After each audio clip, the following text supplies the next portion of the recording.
ইন্নাকা লাআলা খুলুকিন আযীম। আল্লাহ তাআলা আযীম শব্দ ব্যবহার করেছেন, অনেক বড়, অনেক বড় সম্মানিত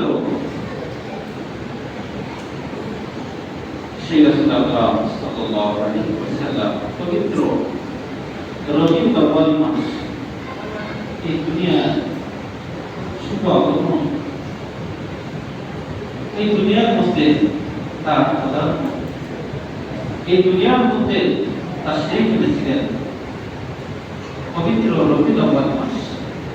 তাহলে মাসটা সম্মান আছে না নাই? এই মাসটা দামি না বেদামি? অনেক দামি। যেই মাসে রাসূলের শুভাগমন, এটা উম্মতের জন্য খুশির খবর, উম্মতের জন্য খুশি যে রাসূল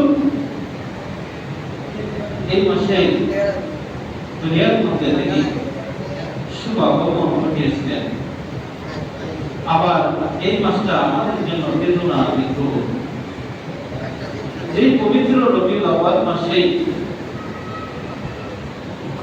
তার প্রিয় বন্ধু, তার প্রিয় গোলাম মুহাম্মদুর রাসূলুল্লাহ সাল্লাল্লাহু আলাইহি ওয়াসাল্লাম আল্লাহর